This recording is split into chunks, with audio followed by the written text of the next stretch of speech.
আচ্ছা, দমের গল্পটাই হচ্ছে একজন মানুষ এমন একটা সংকটে পড়ে বা তার তার জীবন মরণের প্রশ্ন। এরকম একটা জায়গা থেকে সে আসলে কিভাবে ফিরে আসে বা আদৌ আসে কিনা সেই গল্পটাই হচ্ছে দম। মানে তার ভেতরে কতটা শক্তি আছে, দম আছে। তা সেই চরিত্রে অভিনয় করার জন্য যে প্রস্তুতি নিশো নিয়েছে, বা আমি যে চরিত্রে অভিনয় করেছি সেই চরিত্র করার জন্য আমার একটা প্রস্তুতি আছে বা প্রস্তুতি ছিল। সেটা ডিরেক্টরের প্রথমত স্ক্রিপ্টে যেভাবে চরিত্রটি ছিল তার সাথে ডিরেক্টরের সে কিভাবে দেখাতে চায় দর্শকের সামনে।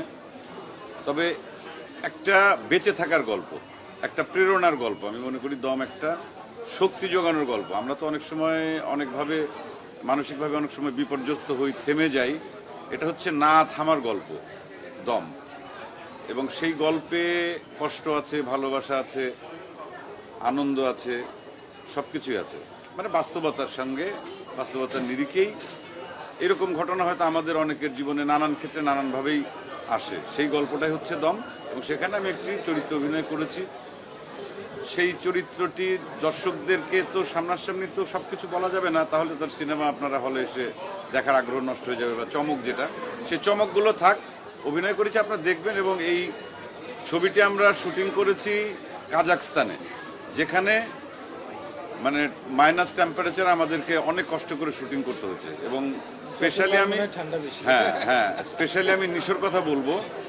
ও কিভাবে এটা পারলো ওই ওয়েদারের মধ্যে এইভাবে শ্যুট করতে, এটা একটা আশ্চর্যের বিষয়। এবং এত কষ্ট করেছে, আমার মনে হয় যে আমরা শিল্পী হিসাবে কখনো কোনো সিনেমাতে অথবা নাটকে বা ওয়েব সিরিজে শুটিং করতে গিয়ে শারীরিক এতটা কষ্ট আমরা কখনো করি। তো সেই কষ্টটাই দমে করতে হয়েছে আমাদের ওয়েদারের কারণে। অন্য একটা ভিন দেশে, সেই পাহাড়, বরফ ঢাকা পাহাড়, অতিরিক্ত ঠান্ডা, যেখানে সাধারণ মানুষেরই 8-10টা লেয়ারের পোশাক পরে থাকতে হয়।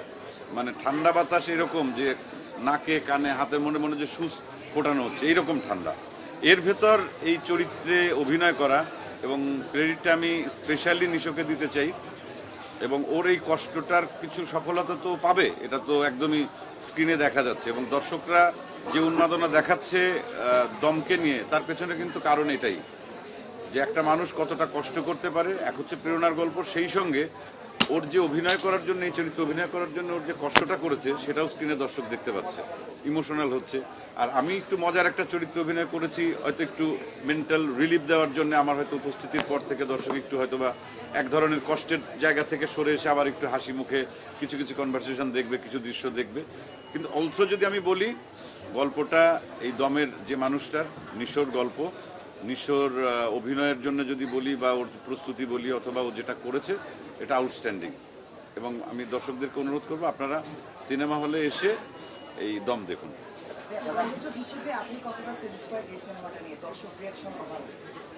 আমি চঞ্চল ভাইয়ের কথা দিয়ে আসি।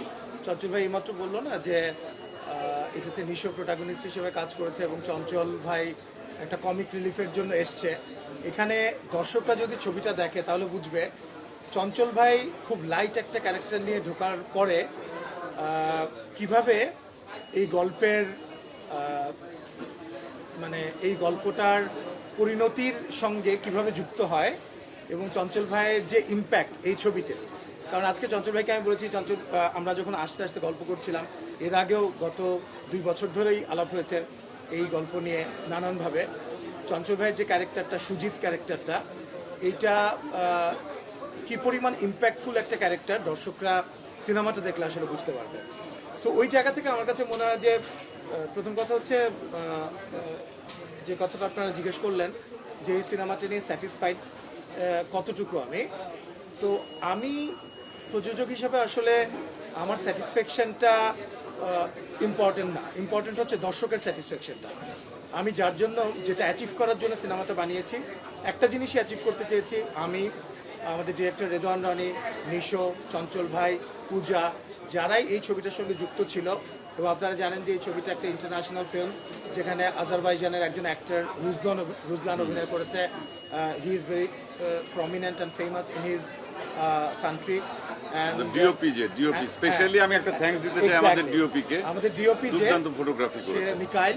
ও সব ইন্টারন্যাশনাল প্রজেক্ট, সেটা নেটফ্লিক্স বলেন অথবা হলিউডের বিভিন্ন প্রজেক্ট বলেন, সে নিয়মিতই করছে, যে কারণেই কিন্তু আপনারা এই ভিজুয়াল ডিফারেন্সটা এখন দেখতে পাচ্ছেন।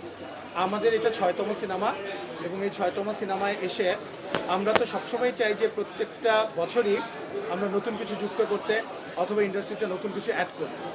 সেই জায়গা থেকে স্যাটিসফ্যাকশন তখনই আসবে যখন দর্শকরা অলরেডি পছন্দ করা আরম্ভ করেছে। আপনারা জানেন যে গতকালকে হায়েস্ট গ্রসার ছিল মাল্টিপ্লেক্সের দম, এবং এটা কয়েক বছরের মধ্যে রেকর্ড। সেক্ষেত্রে তো অফকোর্স আমি খুশি। অ্যাট দ্য সেম টাইম আমরা যখন সিনেমা বানাই আমরা শুধু ওই জায়গাটা বাদেও কিন্তু আমাদের নিজের একটা স্যাটিসফ্যাকশনের ব্যাপার থাকে যে কেন আমি ছবিটা বানাচ্ছি, মানে কোন তাড়না থেকে এই ছবিটা বানাচ্ছি। তো এইটা আমার একটু শেষ করব। তো যেহেতু এটা একটা based on a true story, সেই স্টোরিটা থেকে আমরা ইন্সপায়ার্ড হয়ে যখন এই গল্পটার সঙ্গে আজকে চঞ্চল ভাই, নিশো, রনি ভাই, আমরা একটা হলিস্টিক অ্যাপ্রোচ নিয়ে আমরা কিন্তু গল্পটা তৈরি করবার চেষ্টা করেছি। তো সেই জায়গা থেকে যে ভিজুয়াল ডিফারেন্স, আমি মনে করি যে এটা একটা নেক্সট লেভেল ফিল্ম। আমরা একটা ধাপ এগিয়েছি বলে আমার ধারণা। তো দর্শকরা সিনেমাটা দেখলেই বুঝতে পারবেন যে এটা একটা আন্তর্জাতিক মানের ছবি হয়েছে কিনা, এবং যেটা আমরা অ্যাচিভ করার চেষ্টা করেছি সেটা আমরা অ্যাচিভ করতে পেরেছি কিনা। আমার মানে আপনি তো একটা প্রশ্ন করেছেন, অন্যরা যদি কোনো প্রশ্ন থাকে। আজকে আমরা যখন আজকে হলে আসলাম, দলের অনেকেই নারী ভক্ত ছিলেন। হ্যাঁ, নারী ভক্তরা টিকিট পাচ্ছেন, ওনারা চলে যাচ্ছেন। তারপর দেখেছি আজকেও দেখছি টিকিট পাচ্ছে না। কি ভক্ত? নারী ভক্ত। নারী ভক্ত বলতে তো আলাদা কোনো ইয়ে না, ভক্ত মানে ভক্ত, দর্শক মানে দর্শক। ওনারা অভিযোগ করেছে যে আমরা অনেক দূর থেকে আসছি, আমরা টিকিট পাচ্ছি। সেই বিষয়টা নিয়ে কি বলবেন? হাউসফুল যাচ্ছে কালকে থেকে আসছে। বলেন চঞ্চল ভাই। নারী ভক্তের ব্যাপারে আমি তো কিছু বলতে পারবো না। আমি যদি শুধু দর্শকের কথা বলে, টিকিট তো আলাদা করে তো নারী পাচ্ছে না পুরুষ পাচ্ছে, ব্যাপারটা এরকম না। এই ছবিটা নিয়ে দর্শকের আগ্রহ আমার মনে হয় আছে ওনার শুরু থেকে। প্রশ্নটা ছিল যে নারীরা বেশি অভিযোগ করছে, এরকম অভিযোগ উনি পেয়েছেন হয়তো। অভিযোগ আছে আমার আচ্ছা। আমার কাছে অভিযোগ আছে, নারী ভক্তদের অভিযোগ অনেক আছে আমার কাছে। আচ্ছা, অভিযোগ আছে, বাট পুরুষ ভক্তরা পাচ্ছে, নারীরা পুরুষ পাচ্ছে না, ভক্তরা এমন তো না। কোনো সমস্যা নেই। সবাই একই পাচ্ছে না, কিন্তু নারী ভক্তরা আমাদের আমি আচ্ছা, পুরুষরা তো অভিযোগ করে না, নারীরা অভিযোগ করে।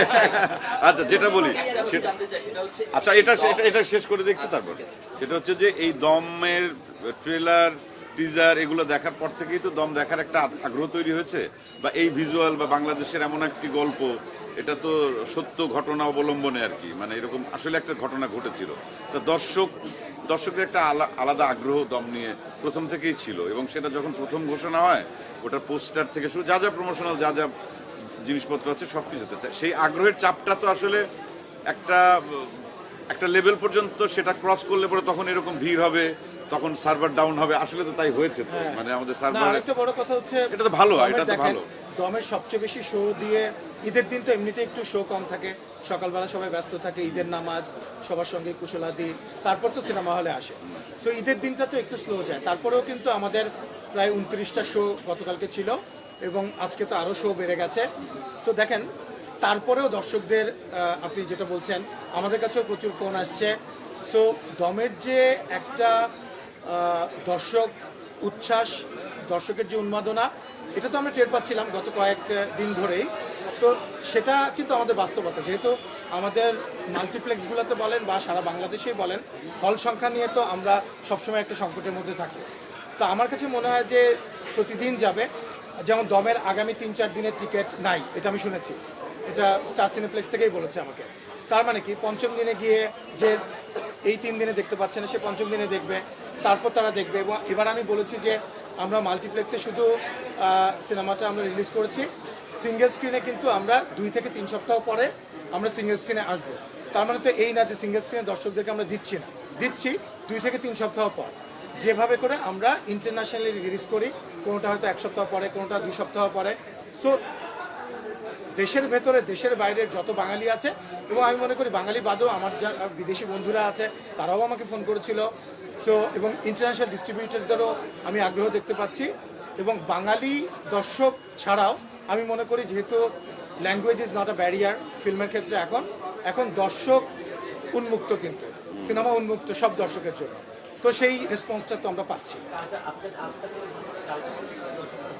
আমরা নেওয়ার পর একটা প্রশ্ন ওনারা করছে যে শাকিব খানের পরে নেক্সট সুপারস্টার আপনার নিশ্চয় অভিনয়ের প্রশংসা করছে। এটা আমার মনে হয় দর্শকের কাছে প্রশ্নটা করা উচিত, আমারও তাই মনে হয়। আমাদের কাছে না। কারণ আমরা বলি এখানে হ্যাঁ দর্শকরা এটা দর্শকরাই বলুক, ওইটা তোমরা দর্শকদেরকে আবার দেখায় দাও যে দর্শকরাই বলে। এটা নিশো বড় না সাকিব খান বড়, এই প্রশ্ন যখন আমাকে বা তাকে যখন করা হবে, বিষয়টা খুব বিব্রতকর প্রশ্ন। প্রত্যেকে আলাদা। চঞ্চল চৌধুরী, মোশাররফ করিম, অপূর্ব নিশো সাকিব খান, সিয়াম। আর এটা কারোর সাথে কোনো তুলনা করা আসলে এটা আসলে আমাদের নিজেদের ক্ষেত্রে এটা একটু বিব্রতকর পরিস্থিতি যেমন হয়, আমি ঠিক এটা আছে? একটুখানি বলি, আমি যেমন আমাদের ছবিতে যেমন শাকিব ভাইকে নিয়ে আমরা কাজ করেছি, আফরান নিশোকে নিয়ে কাজ করেছি, চঞ্চল চৌধুরীকে নিয়ে কাজ করেছি। আমি মনে করি, দেখেন, শাকিব খানের সব সিনেমা কি একই রকম হিট হয়? আফরান নিশোর সব সিনেমা কি একরকম হিট হয়? চঞ্চল ভাইয়ের অবশ্য আমি জানি না ওনার সব সিনেমা হিট হয় কেন জানো, এখন পর্যন্ত কোনো ফ্লপ আমি দেখি নাই। তো আসলে কে অভিনয় করছে এটা তো ইম্পর্টেন্ট অফকোর্স, কিন্তু সবচেয়ে ইম্পর্টেন্ট অ্যাজ এ প্রডিউসার আমার কাছে সবসময় মনে হয়, আমি তো খুবই ডিরেক্টর ড্রিভেন প্রডিউসার। তো প্রথম কথা হচ্ছে ভালো ডিরেক্টর চাই, ভালো অ্যারেঞ্জমেন্ট চাই, গল্পটাকে জাস্টিস করার জন্য, এটাকে ভালো করার জন্য যা প্রয়োজন সেটা খুব প্রয়োজন।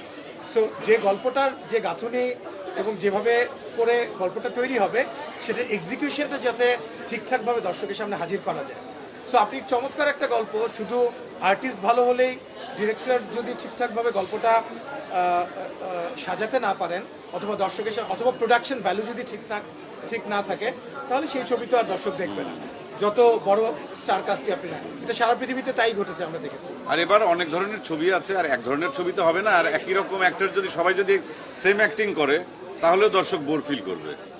মঞ্জুর ভাই একটু ভিন্নতাটা রাখা দেন। মঞ্জুর ভাই একটু জানতে চাই, সেটা হচ্ছে এই দম সিনেমাটা বাংলা ফিল্ম ইন্ডাস্ট্রিতে কি যোগ করবে, অথবা এক বছর পরে দম সিনেমাটা যারা আজকে দেখছে বা দেখবে তাদের মনে থাকবে, মানে আমি বুঝতে পেরেছি। production aspect থেকে এবং আমি আপনার কথা বুঝতে পেরেছি, খুব চমৎকার প্রশ্ন। কিন্তু এই প্রশ্নের উত্তর দিতে হলে আমাকে একজন ফিল্ম বোদ্ধা হতে হবে।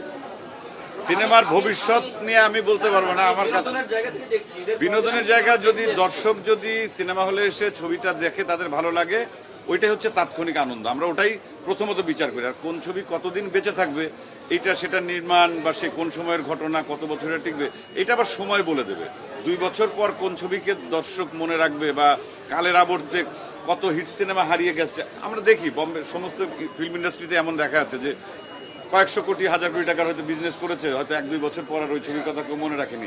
আবার যে ছবিটা হয়তো ফ্লপ করেছে, মুখ থুবড়ে পড়েছে, ওই ছবিটাই ক্লাসিক হয়ে বহু বছর টিকে থাকছে। তা এইটা হচ্ছে সময়ের সাথে সাথে যারা ধারণ করবে, নতুন প্রজন্ম, তারা আসলে কোন রুচিতে কিভাবে বড় হচ্ছে, ওরা এই ইতিহাসটা আসলে বেসিক্যালি লিখবে। এটা আমরা বলতে পারি না।